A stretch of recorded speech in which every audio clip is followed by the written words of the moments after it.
March. Tama, ang March ay pangalan ng tao. So, kapag sinulat natin yung name na March, mag-start tayo sa big letter. Malia? Malia, tama ba?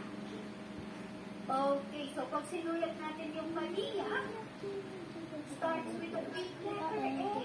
Okay, kasi pantangin siya. Ikaw naman, Daniel. O, magbigay ka nga ng example ng name of a person. Daniel, correct. So, kapag nagsusunod tayo ng name ng person, it starts with the letter D. How about name of an animal? O, ano pangalan ng pet nyo? Yes, ma'am? Aso. O, anong pangalan ng aso mo? Hindi po, sinabi ko lang. O, magbigay ka ng name ng dog. Ay.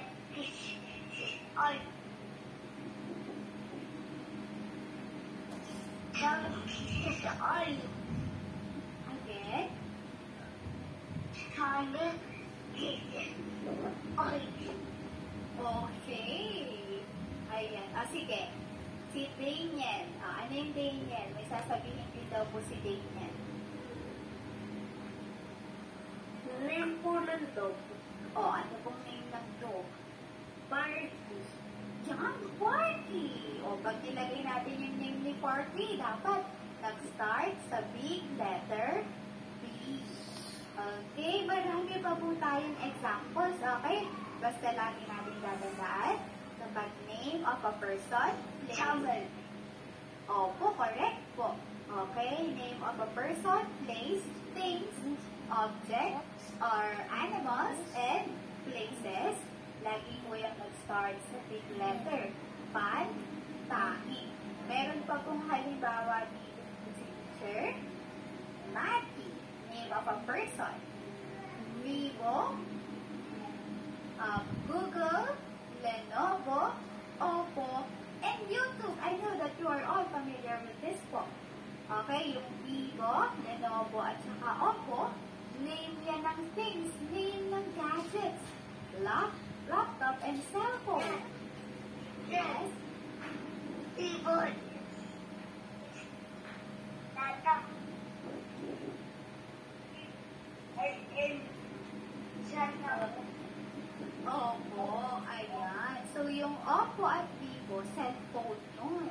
Yung Lenovo is a laptop. Pwede tayong manood ng movie.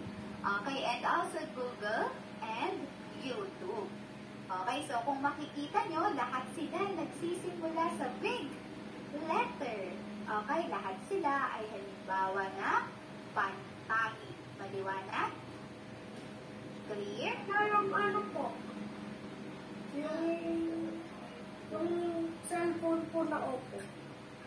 Hindi mo yung Apple. Apple. Pwede rin po yun.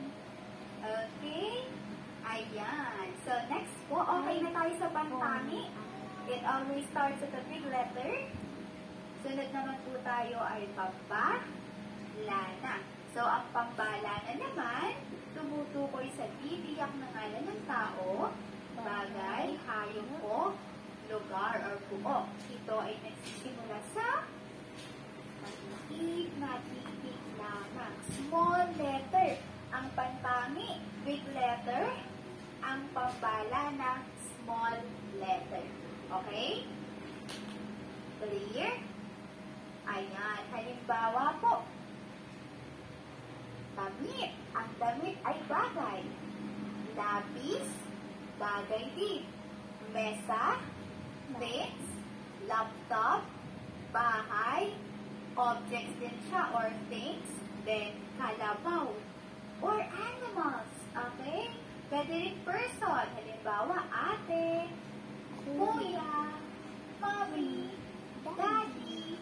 Ayan. Halimbawa po yan ng pambalana. Naiintindihan po, nato sila ay nagsisimula sa maliit na titik, starts with a small letter. Is that clear? Okay, pagpantangi, saan nagsisimula? Malaki o maliit na titik? Pantangi. Malaki o maliit na titik? Malaki. Malaki. Very good. Paano pag pambala na? Maliit. Pag pambala na? Maliit po. Maliit. Maliit.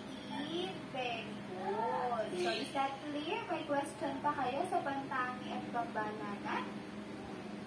Do you have any question regarding pantangi at pambalana? Okay, now get your module.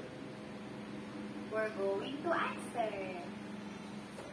Okay, kuha po lahat ng module. Magsasagot po tayo.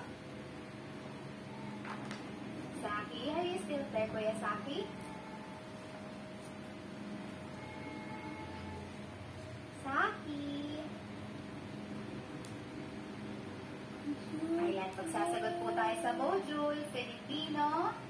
Module 3. Ayun, nakita ko si Saki. Okay, ito po yung sasagutan natin. Weekly, module 3. Hard. Oh, this is not hard.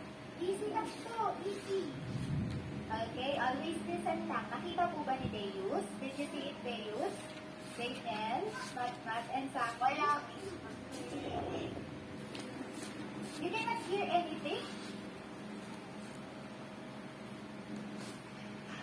Hello, Saki, can you hear me now?